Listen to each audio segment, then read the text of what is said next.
ఒక్కసారి కొమ్మూరి గోల్డ్ కి కాల్ చేయండి. తాకట్లో ఉన్న మీ బంగారాన్ని విడిపించి మార్కెట్ ప్రైస్ కి వాళ్ళు కొనుక్కుని మిగతా డబ్బులు మీకు ఇచ్చేస్తారు. దేశవ్యాప్తంగా తీవ్ర కలకలం రేపిన Agra railway station trolley bag హత్య కేసులో ఒళ్ళు గగ్గర్పూడ్చే నిజాలు వెలువెచ్చాయి. చెన్నై సమీపంలోని ఒక మహిళను అత్యంత కిరాతకంగా చంపి శరీర భాగాలను బిర్యానీ పాత్రలో దాచిన అమానుష ఘటన వెలుగు చూసింది. ఆగస్టు 5న ఆగ్రా రైల్వే స్టేషన్లో తమిళనాడు ఎక్స్ప్రెస్ రైల్లో రెడ్ కలర్ ట్రాలీ బ్యాగ్లో తల లేని కుళ్ళిపోయిన మహిళ మొండం లభ్యమైంది.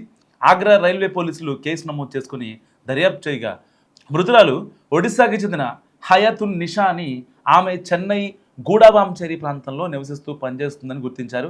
దీంతో చెన్నై సెంట్రల్ రైల్వే పోలీసులు ఆర్పీఎఫ్ రంగంలో దిగాయి.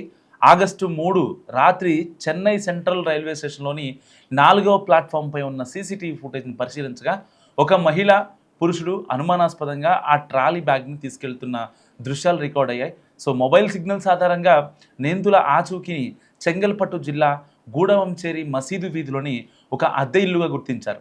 పోలీసులు ఆ ఇంటికి వెళ్ళి సోదాలు చేయగా భయానక దృశ్యం కనిపించింది. వంటింట్లో ఉన్న ఒక పెద్ద బిర్యానీ పాత్రలో ముక్కలుగా నరికిన మహిళ శరీర భాగాలు లభ్యమయ్యాయి. దుర్వాసన రాకుండా ఉండేందుకు నిందితులు శరీర భాగాలను ఆ పాత్రలో దాచినట్టు గుర్తించారు. మృతురాలు హయాతున్ నిషా అసోంకు చెందిన మణిక్ ఉదిన్ లస్కర్ అండ్ ఒడిశాకు చెందిన భగవతితో కలిసి ఈ ఇంట్లో నివసిస్తోంది. వారి మధ్య వచ్చిన వివాదాల కారణంగానే ఈ ఘాతుకానికి పాల్పడినట్టు తేలింది.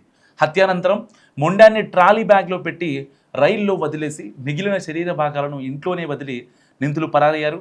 సంఘటనా స్థలాన్ని ఉన్నతాధికారులు, క్లూస్ టీమ్, డాగ్ స్క్వాడ్ పరిశీలించి వేలిముద్రలు, రక్తపు నమూనాలను సేకరించాయి.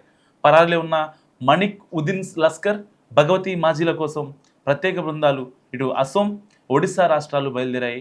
వివాహేతర సంబంధమా లేక ఆర్థిక లావాదేవీల వల్ల ఈ దారుణం జరిగిందా అనే కోణాల్లో పోలీసులు దర్యాప్తు చేస్తున్నారు.